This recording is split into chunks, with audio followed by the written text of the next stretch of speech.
The history of Turkey. From this title, we can understand as the period between the formation of the Republic in the 29th of October 1923 and the present days, or the period of Ottoman and Turkic beyliks. But we are going to refer to the entire period of known history of this land.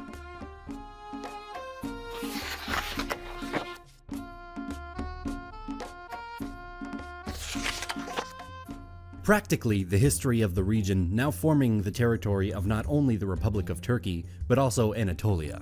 The earliest representations of culture in Anatolia were some Stone Age artifacts. Due to its strategic location at the intersection of Asia and Europe, Anatolia has been an important place of several civilizations since prehistoric times. At the start of the Bronze Age, metallurgy spread to Anatolia from Transcaucasian cultures in the late 4th millennium BCE. And it slowly entered in the sphere of influence of the Akkadian Empire. Many civilizations existed here. Speaking about one, the Hittite civilization was a member of an ancient Indo-European people who appeared in Anatolia at the beginning of the 2nd millennium BCE. By 1340 BCE, they had become one of the dominant powers in the Middle East. The remnants of Bronze Age civilizations such as the Haitian, Akkadian, Assyrian, and Hittite peoples provide us with many examples of the daily lives of its citizens and their trade. After the fall of the Hittites, the new state of Phrygia and Lydia stood strong on the western coast as Greek civilization began to flourish. They and all the rest of Anatolia were relatively soon incorporated into the Persian Empire. More from the east, a new power emerged. Persia grew in power more and more and influenced the lands of the west, expanding in Anatolia. Their system of local government in Anatolia allowed many cities and ports to grow and to become wealthy because of the influx of trade and road networks between the east and west. The region of Anatolia got divided into various regions, satrapies, ruled by satraps, governors, appointed by the central Persian rulers. In the earliest 5th century BC, some of the Ionian cities under Persian rule revolted, which culminated into the Ionian Revolt. This revolt, after being easily suppressed by the Persians, led to the popular Greco-Persian Wars, one of the most known and crucial wars from the ancient history. This Greco-Persian War led to more conflicts in the Greek peninsula. Fights for power and influence happened, and a revenge sentiment mixed with good leaderships led to the growth of Macedonian kingdom under Philip II and his son, Alexander the Great, who gained control of the whole region and conquered Persia in successive battles. From this point, Anatolia was more and more influenced by the Hellenic world. After Alexander's death, his conquests were split amongst several of his trusted generals. The Seleucid Empire, the largest of Alexander's territories, and which included Anatolia, became involved in wars with Rome more years later. The rise of Rome was felt across the Mediterranean basin. The control of Anatolia was strengthened by Rome, allowing local control to govern effectively and provide military protection, expanding deep into Anatolian territory.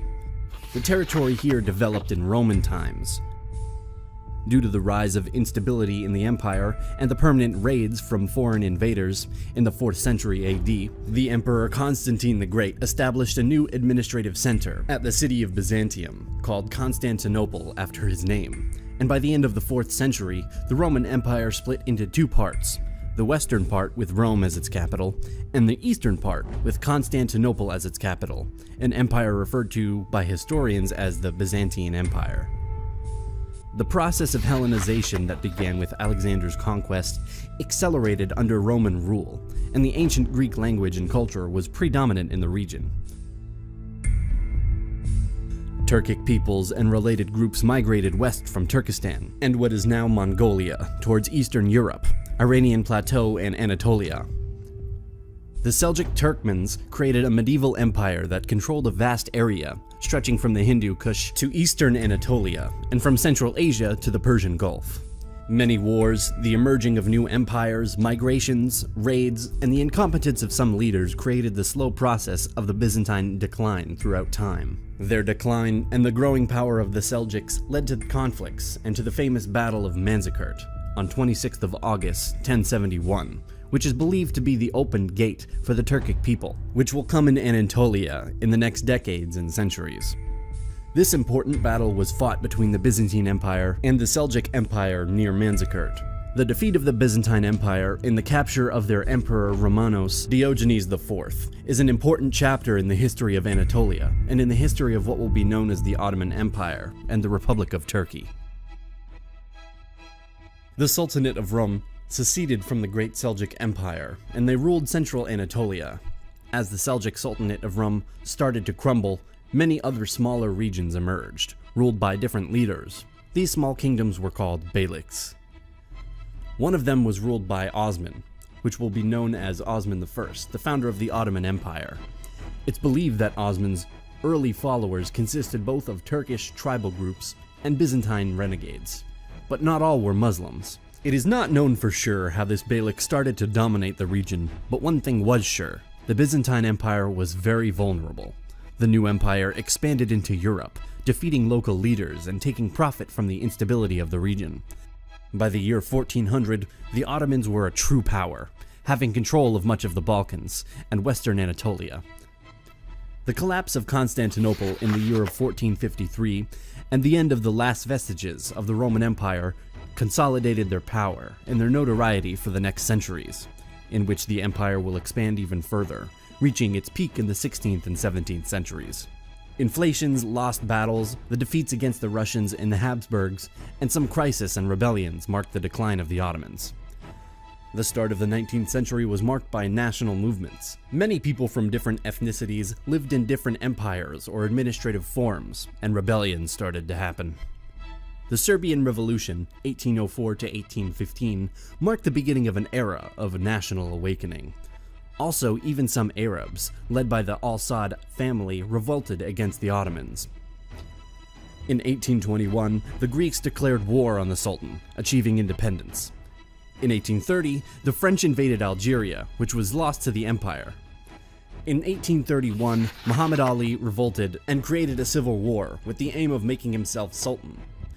As we can see, the Ottoman experienced huge instability, marked by defeats, bad administration, revolts, and national movements across the empire, due to its overextensions on lands with different peoples and cultures. The empire continued in the next years of the 19th century to lose wars and territories, and to fail in the creating of new reforms.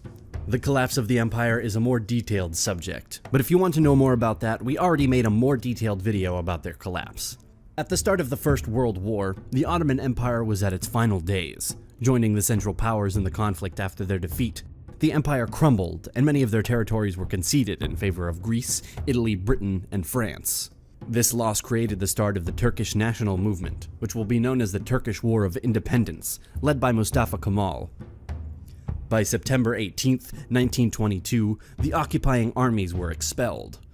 On November 1st, the newly founded parliament formally abolished the Sultanate, thus ending 623 years of Ottoman rule. The Treaty of Lausanne of July 24, 1923, led to the international recognition of the sovereignty of the newly formed Republic of Turkey as the successor state of the Ottoman Empire, and the Republic was officially proclaimed on October 29, 1923, in the new capital of Ankara. Mustafa Kemal became the Republic's first president of Turkey, and subsequently introduced many radical reforms. More rights for women were established, a new writing system in the Latin alphabet for the Turkish language was created, and many others. Turkey was neutral in World War II, and they refused German requests to allow troops access to its borders into Syria or the USSR. Due to the growing tensions of the Cold War, the US guaranteed the security of Turkey and Greece. Turkey joined NATO in 1952, an important member, especially due to its geographic position at the border with USSR. On the island of Cyprus, instability and conflict started to exist, and a military coup of July 1974, overthrowing President Makarios and installing Nico Samson as a dictator. Turkey invaded the Cyprus in 1974. Later, the Turkish Republic of Northern Cyprus was established, but just Turkey recognizes it. The single-party period was followed by multi-party democracy after 1945. The Turkish democracy was interrupted by internal problems and by military coups in 1960, 1971, and 1980. Since the liberalization of the Turkish economy during the 1980s, the country has enjoyed stronger economic growth and greater political stability.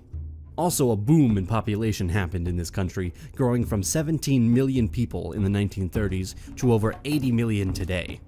We know that there's more to discuss about this topic, and we will cover more details in future episodes about the history of the Turkish people in Anatolia. So be sure to subscribe to our channel to receive more interesting animated episodes about our history. Also, we cannot end this video without thanking our few but very generous supporters on Patreon. Your support is much appreciated and it helps our work a lot. Thank you for watching, and see you in the next one.